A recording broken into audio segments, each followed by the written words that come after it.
Usually I would walk around there, but I've got a sprained ankle that's gonna keep that from happening. Do you want a handheld? Do you want a handheld? No. Okay. I'll make do. So I am Burgess-Lefebvre. I started life as a stage manager, so I'm very cognizant of the fact that we're running late, and I will move quickly and look forward to talking to anybody one-on-one that's more interested in what I have to say. So I am a professor of theater at Robert Morris University. I am a director, I am a designer, and I'm very interested in immersive theater experiences and how they connect to theme parks. As a theater artist, I wanted to look particularly, and a Disney fan, I wanted to look at particularly how guests are immersed or fail to be immersed in a series of attractions. I limited it just to the Magic Kingdom. This is a work in progress, as what I anticipated discovering was not at all what I discovered, so that's all right. So I surveyed over about 200 guests. I was looking particularly for people that identified as, where's Cody, as Disney fans. I looked at, gathered responses from various fan pages. I wanted people that had traveled in 2020 or 2021, which did limit it to pretty much to fans. No one's taking their once-in-a-lifetime trip wearing a mask to Disney World. And I was hoping to also find people that pretty much traveled recently. So I had over half of them that had traveled this year. And more than 50% of the people I interviewed had traveled more than 20 times to the Disney parks. Total about 64% visited at least once a year. And these were respondents from 30 states and 4 countries. Interestingly, 3/4 of them were women. I wasn't specifically searching for females to respond, but that's who I got. So I chose several specific attractions to look at. I assumed that guests were looking to be immersed. When I talk to Disney fans, they talk a lot about wanting to be in the Disney bubble, to making Disney something that was separate from their lives, that made them feel like they lived somewhere else, that they were experiencing things that took them out of their usual thoughts. So I asked them to rate from 1, where I meant totally immersed, although I specified later that did not mean that you were a crazy person that really thought you were somewhere else, but rather someone that had chosen to agree to pretend that you were somewhere else. So like golf, a low score was the better score, 1 totally immersed to 5 completely separated. I also emphasized that being completely separated did not mean you weren't having an enjoyable experience. It just meant you were not at all engaging in pretend play, that you were someone or existed somewhere other than where you really were. So the attractions I looked at were Big Thunder Mountain. Big Thunder Mountain averaged a 2.99, so pretty much smack dab in the middle in terms of if guests felt completely immersed or not. Buzz Lightyear's Space Ranger Spin. These are in decreasing value, so as we look at them, each one the guests were reporting increased immersion from the previous ride or attraction or restaurant or experience. Buzz Lightyear's average was at 2.79. Be Our Guest, which is a restaurant, had an average of 2.7. The Jungle Cruise, or the Jingle Cruise, if they were taking it during Christmas time, averaged a 2.64. Enchanted Tales with Belle, which is part attraction, part theater show, gave me an average response of 2.63, although you see there's an increased level of 1s in that. Monsters Laugh Floor gave me an average of 2.62. The Citizens of Main Street, who sadly have not been recalled since COVID, and I particularly say sadly because the woman in the middle was a student of mine about 30 years ago graduated and has continually worked at Disney ever since, but now she is only seasonal because they have not brought these characters back. 2.56. And the Dapper Dans, which were my highest rated of these, at a 2.54. That gave an overall ranking of about 2.7. These rates were far less than I anticipated. When I talk to Disney fans, a lot of emphasis is on how I'm completely somewhere else. I completely feel immersed. And I anticipated, especially since I was interviewing people that describe themselves as Disney fans, that these numbers would be lower, that there would be greater immersion. At that point, I blamed my survey questions. My background, my scholarly work has been almost completely creative work. I'm a director, I'm a fight choreographer. This was my sort of first foray since theater went away for 18 months into something that was more academic. I thought maybe my survey questions were flawed. I restated a number 1 does not mean you're a crazy person. Nobody really thinks they're in the 2. But when I cranked up the numbers again, they were almost identical. So I thought, okay, it wasn't me. Felt good about that. When I asked, additionally, what they anticipated, what they thought the Imagineers had wanted in terms of immersion, those numbers were pretty much consistent with the immersion that the guests were stating. So for the most part, guests seemed to think that the level of immersion they were experiencing was exactly what the Imagineers intended. I was also a little surprised at this. I thought that they would say, well, they tried. I wasn't as immersed as they wanted me to be, but I felt like they tried. But indeed, the numbers were pretty much lined up with what the guests were experiencing. Now, my next step in this will be to look particularly at the Star Wars Land 2, perhaps Pandora. I think those are greater sources of immersive work than the attractions I looked at in Magic Kingdom. I'll be interested to see if the numbers change with that. So the next thing I did was ask them, okay, what parts of these things are creating immersion for you? This is not the entire list, but this is some of the things that I gave them as options. As if we're breaking this down, what is it that makes you feel immersed? As someone that wants to create more immersive theater experiences, this was very important to me. And these were the things that kind of rose to the top on the various attractions as the things. I love this, that standing in line was more immersive than anything else at Big Thunder. And as someone who frequently skips the line there, I thought maybe I'm missing something. In fact, I started to think that maybe if I'm interviewing Disney fans, they're more likely to be the people that used Fast Passes in the past, or are using Genie Plus now, and are skipping the queues. And if those queues were intended to increase the immersion, that may be why they are not feeling as immersed. A subject for further research. Buzz Lightyear. Ride movement was number 1. Be Our Guest, the building design, the set design, both in the approach and the interior was number 1. Jungle Cruise.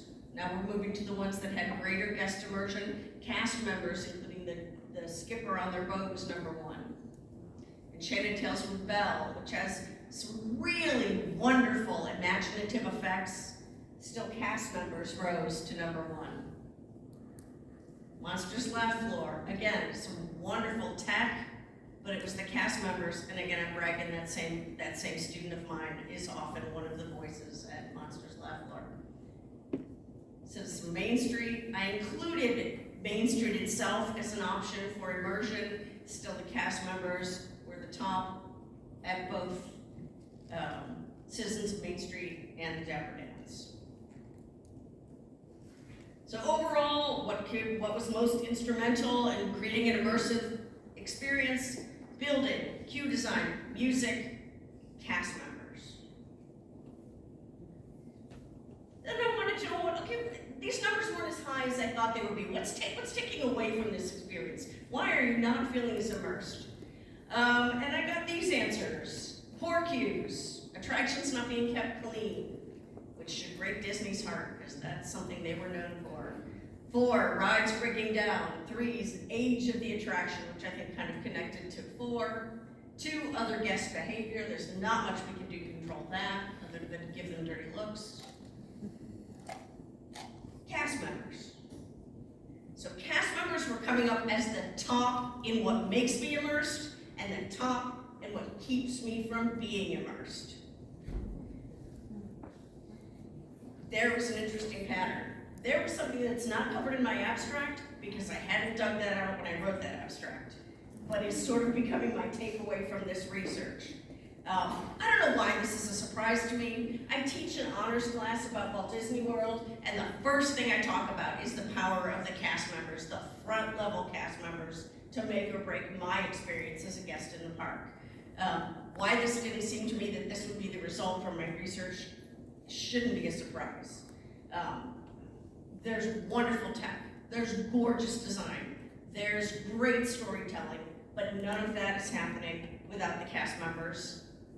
It's those same cast members that are responsible, it seems, when the magic fails, when they're not paying enough attention, when they're talking to each other instead of guests, when they see their job as loading people into a ride rather than being part of the story.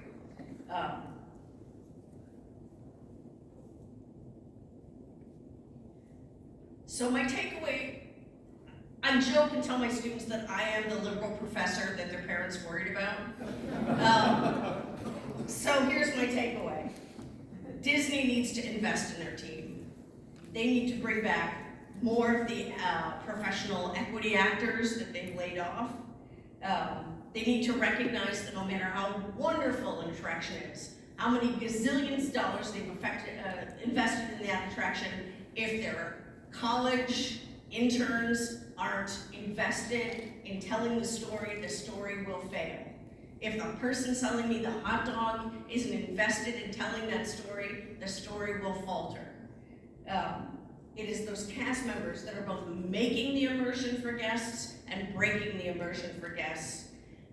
And so while I didn't intend my research to go in this direction, as an educator that sent a number of students to work professionally in the industry, my takeaway is that Disney needs to invest in these people, they need to pay them a living wage, and they need to give them the power to create a more immersive experience for their guests. Thank you.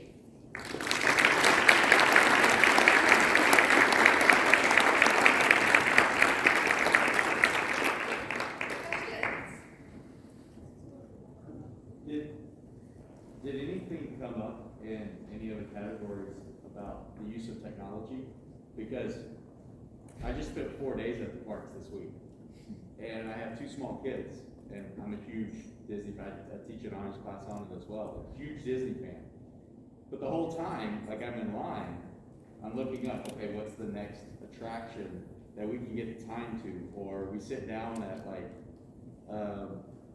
one of the Lightning McQueen Racing Academy, and I'm like placing a mobile order, and my kid is beside me, and I'm having to ask him, instead of him being able to watch like a cool talking Lightning McQueen in front of him. Did that come out, or was that included in any of the categories people It said? was one of the options as to what pulls you out. I suspect most of this research was prior to a lot of the onset of the online mobiling, or online ordering and Genie Plus, because I agree, I think that would have risen. But most of these questions were prior to that. Yes? Is there any plans to do this same survey with once in a lifetime or first time guests at all? I would love to do that. I think that's a great idea. Yes? Do you think the fact that the focus group was more people that visited in 2020 and 2021 had anything to do with that cast member experience? Speaking from cast member perspective, how most of our interactions nowadays are, please keep your mask on and stuff like that. Do you think that had anything to do with that? Their most recent trip had been in those years, but most of them also had 20 years of going. So I was looking for fans. So yes, I'm sure that's a difficult place. It's a little harder to be. Well, it's harder to be a smiling cast member when you can't see your smile, but. Yeah, but I mean, it is doable. You can find the balance of both of those things, but yeah.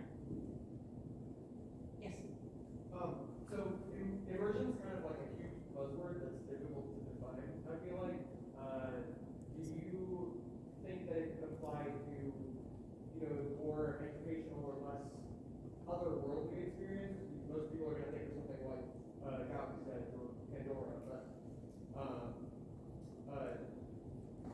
experiences that are less explicitly transporting you to another place, can those still immerse you? Absolutely.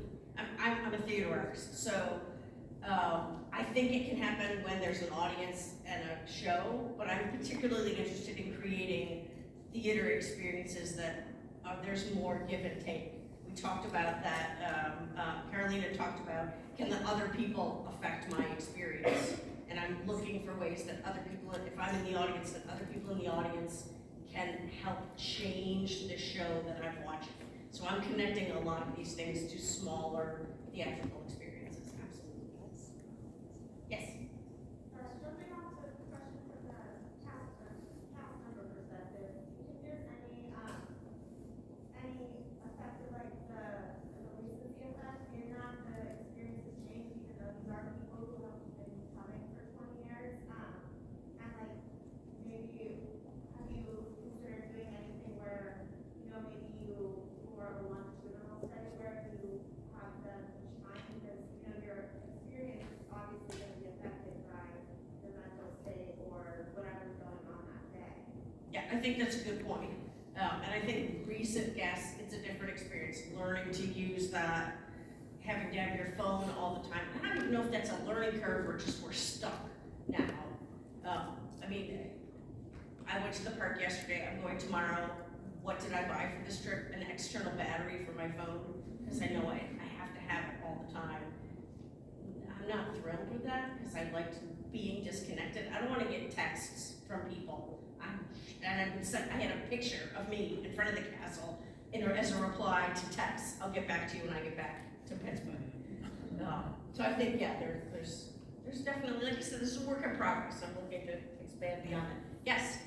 So obviously, based on the questions, this is really valuable information in terms of for all the students that are designing these sets.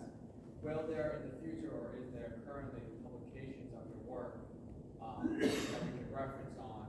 And then obviously you said it's still a work in progress. Will there be updates to that publication? I should hope so. Working on it.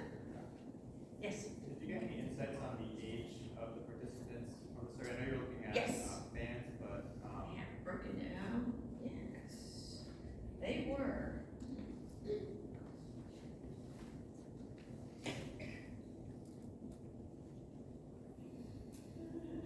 Yes, me now I can find them. Half of them were between the ages of 40 and 60. So I was looking just at adults, and another 40% were between 24 and 40. Yes? For superfans, were you able to like divide out if they were like Dapper Days, Pretenders, you know what I mean? Like, because those participants are more sensitive to character interaction. Absolutely. Saturday's Dapper Day. Yeah. No, I think you're right. One of the questions I asked, and then I didn't find a way to make it work, was if they were a theater person, or if they were somebody that Disney bound or cosplayed or liked to interact. Because when I started to think about this research, I wanted it to be about not where are you, but who are you?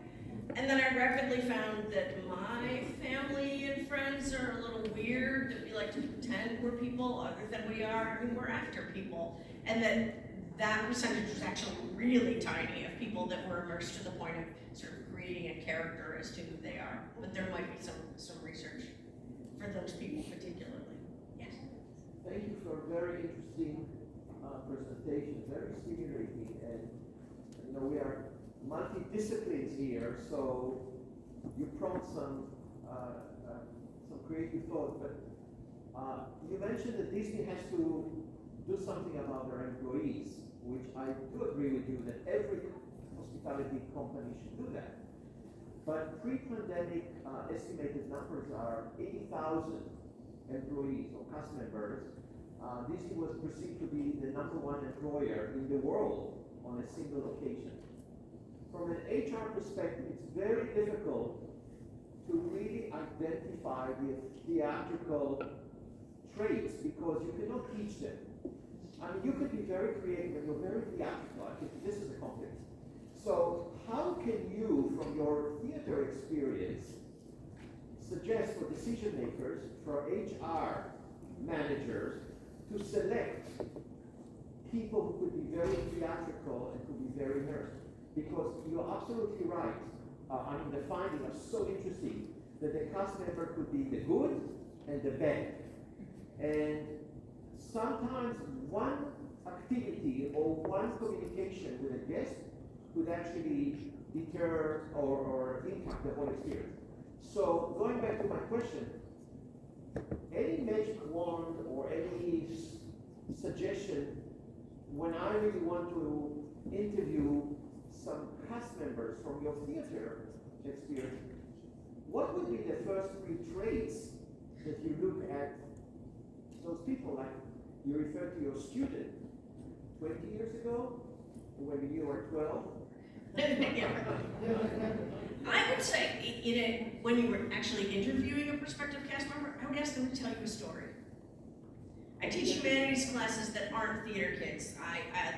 The school I work at is a huge business school, and they come into a humanities class saying, I'm not art, I can't draw, I don't do it. And I always say, tell me a story. Everybody's got a story.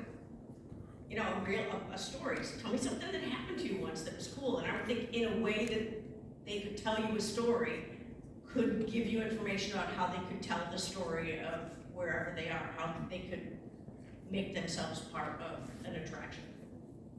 And would have fun doing that, because ideally those are the people you want. Yes? You mentioned you were expanding your research to Pandora and God's Edge here in Florida, and Disneyland over California has a lot of the hardcore super fans. Are you going to look into the research over in the California parks? That might be something I would do eventually.